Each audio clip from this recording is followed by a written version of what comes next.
But the Steelers haven't won a Super Bowl championship since '08.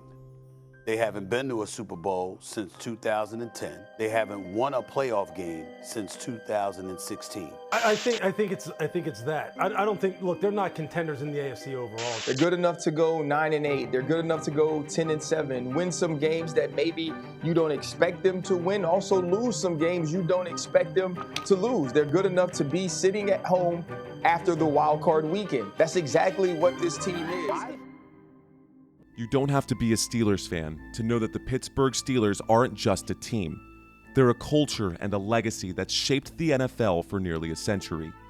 In the 70s, Chuck Noll drafted a core of future Hall of Famers: Terry Bradshaw, Franco Harris, Lynn Swann, and Mean Joe Green. Together, they formed one of the most iconic teams in sports, with a defense nicknamed the Steel Curtain, a unit so dominant that it literally changed how defense was played in the NFL.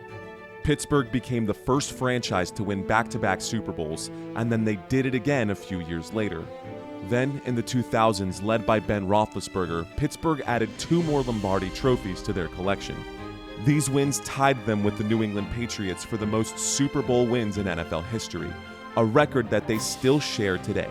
But as the banners in Pittsburgh grow older, the weight of their legacy grows heavier and harder to live up to. For years, Pittsburgh has coasted on reputation and a streak of non-losing seasons, but those seasons have been a smokescreen, hiding a slow and steady decline. And now the mask is coming off, and the results aren't just disappointing, they're downright ugly. At the top, Art Rooney II and Omar Khan lead a front office that's become the very definition of complacency. And ever since Ben Roethlisberger retired, the Steelers have had a revolving door of disappointing quarterbacks: Kenny Pickett, Mitch Trubisky, Mason Rudolph, Justin Fields, and Russell Wilson, all of whom have made a mockery of the Steelers' legacy. On the bright side, they do still have Mike Tomlin, their future Hall of Fame coach, who up until now has never had a losing season, but even he can't hide the cracks forming in this organization. The Pittsburgh Steelers haven't won a playoff game since 2016. To put that into perspective, the Steelers are in the top 8 longest playoff win droughts in the NFL.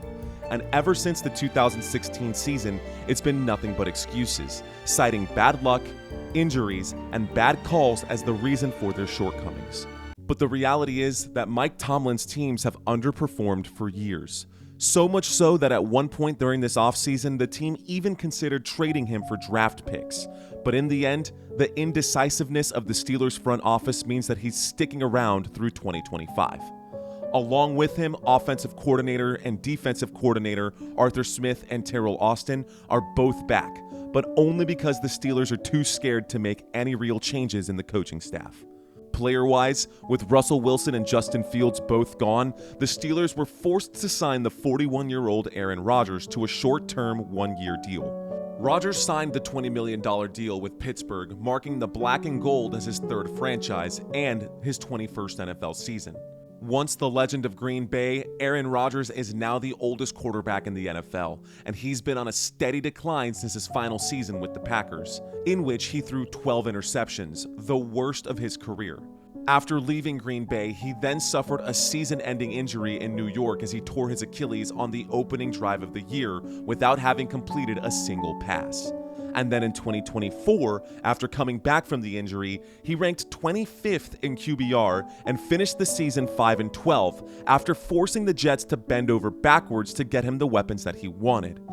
Now he joins a Steelers team whose offensive line ranks in the bottom 1/3 of the NFL, and many analysts believe that this move is more likely to sell tickets than it is to produce wins.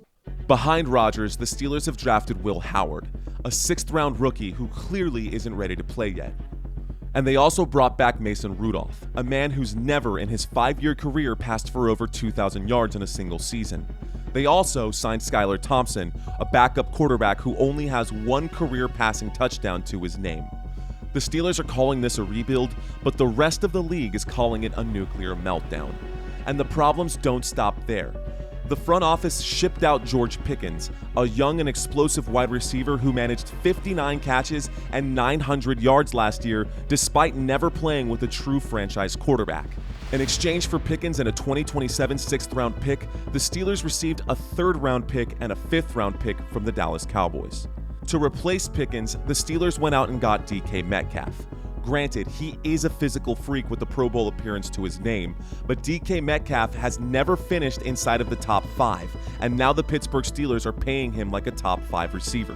Not only did Pittsburgh give up a second-round pick to get him, but they're now on the hook for a 5-year, $150 million contract. That is a huge investment for a guy who's only ever finished inside the top 10 wide receivers once in his entire career. Behind DK Metcalf, the depth chart is a joke. Calvin Austin III, Robert Woods, and Roman Wilson, a receiving core who combined put up less than 1,000 yards and a total of just 5 touchdowns in 2024. And to make matters worse, the team turned their back on Najee Harris, a former first-round pick just a few years ago and a workhorse running back who's literally never rushed for less than 1,000 yards in his career, but the Steelers just let him walk out the front door due to budgetary constraints, and now they have an absolute mess in the backfield consisting of Jaylen Warren, Kenneth Gainwell, Trey Sermon, and rookie Caleb Johnson, none of whom have ever broken 1,000 rushing yards in a single season. On defense, the cracks run just as deep. TJ Watt has been holding out of OTAs, and it's not hard to see why. The Steelers are refusing to pay him what he's worth, despite the fact that he's the best player on either side of the ball. Without Watt, this defense is a shell of itself, and that's a bad look for a team that's in desperate need of some real leadership in the locker room. That being said, the Steelers did sign Darius Slay, but at 34 years old, he's definitely not a long-term answer. He's a band-aid on a bullet wound. The Steelers' defense is showing clear signs of aging.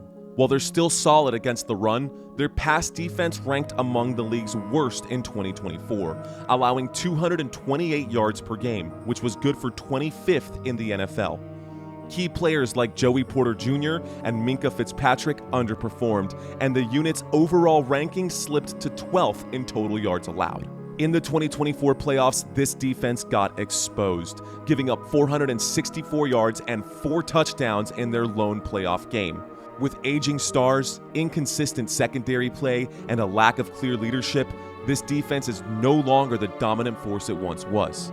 Instead, the defense, once the pride of Pittsburgh, is now a liability, and the front office has nobody to blame but themselves. Lastly, the Steelers' approach to the salary cap in 2025 is baffling.